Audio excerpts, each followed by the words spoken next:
నమస్తే అండి. నేను ఈరోజు చికెన్ పులావ్ కొబ్బరి పాలతో, పచ్చి కొబ్బరి పాలతో చికెన్ పులావ్ చేశాను. చాలా టేస్ట్గా ఉంది. ఈ కొబ్బరి పాలతో చేసిన పులావ్ కుక్కర్లో చేస్తేనే చాలా టేస్ట్గా ఉంటుంది.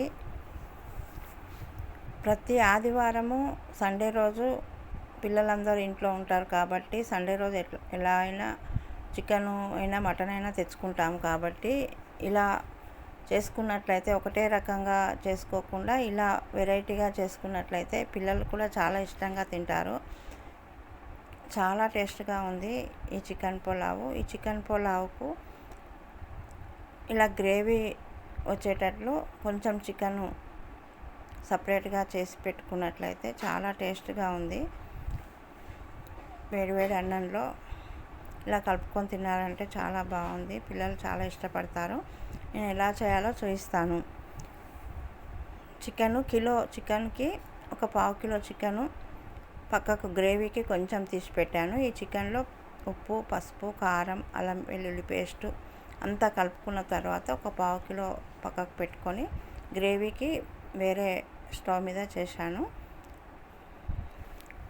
స్టవ్ మీద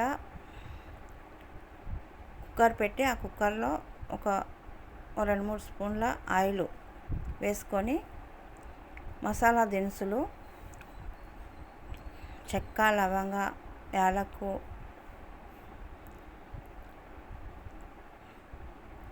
అన్నీ వేసి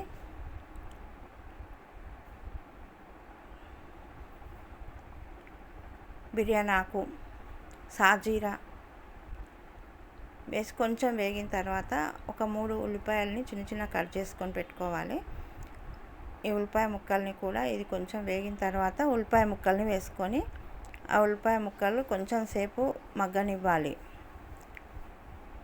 మగ్గిన తర్వాత అల్లం వెల్లుల్లి పేస్ట్ వేస్తేనే చాలా రుచిగా ఉంటుంది. అల్లం వెల్లుల్లి పేస్ట్ మాత్రం ఇంట్లోనే తయారు చేసుకున్నది అయితే చాలా టేస్ట్గా ఉంటుంది. బయట తెచ్చింది అంత రుచిగా ఉండదు. అల్లం వెల్లుల్లి పేస్ట్ వేసుకొని పచ్చివాసన పోయే వరకు బాగా దోరగా వేయించుకోవాలి. ఈ కలుపుకున్న చికెన్ని ఈ దోరగా వేగిన తర్వాత ఈ కలిపి పెట్టుకున్న చికెన్ని మొత్తం వేసుకొని బాగా కలిపి కొంచెం సేపు దోరగా వేయించుకోవాలి. కొంచెంసేపు ఆయిల్లో చాలాసేపు వేగితేనే టేస్ట్ ఉంటుంది. చికెను కొంచెంసేపు వేగనివ్వాలి. టేస్ట్గా కానీ బిర్యానీ చేస్తున్నాం కాబట్టి కొంచెం సేపు ఉడకనివ్వాలి. కొంచెంసేపు ఉడికిన తర్వాతనే బిర్యానీ చేయాలి. కొబ్బరి పాలకు ఒక కొబ్బరికాయ అయినా సరే, 2 కొబ్బరికాయలైనా సరే, నేనైతే ఒక కొబ్బరికాయ తీసుకొని చిన్న చిన్న ముక్కలుగా కట్ చేసుకొని ఈ కొబ్బరి పాలను ఇలా మిక్సీ జార్లో వేసుకొని జాలీలో ఇలా మొత్తం కొబ్బరి పాలు తీసుకున్నాను. ఈ కొబ్బరి ఇలా చాలాసేపు మిక్సీ జార్లో వేసి కొబ్బరి పట్టుకోవాలి. ఒక 5-6 సార్లు అయినా మిక్సీ చేసుకుంటేనే ఈ కొబ్బరి పాలు వస్తాయి. ఇలా తయారు చేసుకొని ఒక 5-6 గ్లాసుల కొబ్బరి పాలను తీసుకోవాలి. బియ్యము ఒక 3 గ్లాసుల బియ్యము బాగా కడిగి వాటర్ పోసి నానబెట్టుకోవాలి. కొంచెం ముందు నానబెట్టుకోవాలి. ఒక 10 నిమిషాల ముందు నానబెట్టుకోవాలి. కొబ్బరి పాలు అన్నీ 6 గ్లాసులు వచ్చేటట్లు 3 గ్లాసులకు 6 గ్లాసులు అయినా సరే, 7 గ్లాసులు అయినా సరే, మెత్తగా కావాలనుకుంటే ఇంకొక గ్లాస్ ఎక్కువ పోసుకోవచ్చు.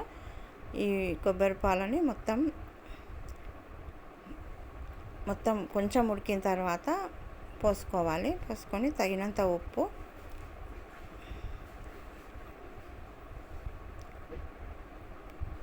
ధనియాల పొడి, గరం మసాలా వేసుకొని కొంచెం వేడైన తర్వాత ఈ కలిపి నానబెట్టిన బియ్యాన్ని వేసుకోవాలి.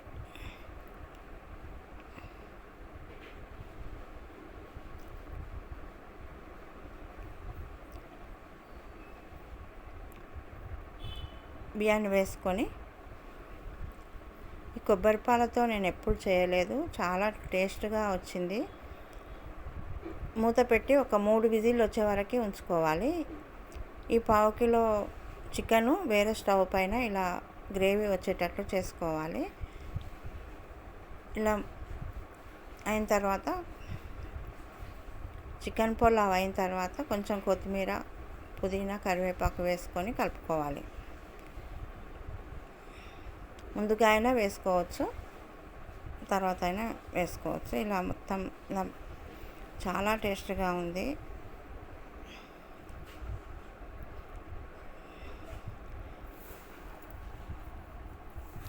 కలుపుకోవడానికి గ్రేవీ కావాలి కాబట్టి ఇలా చికెన్ని కొంచెం పావు కిలో చికెన్ని ఇలా గ్రేవీ వచ్చేటట్లు ఇలా చేసుకోవాలి.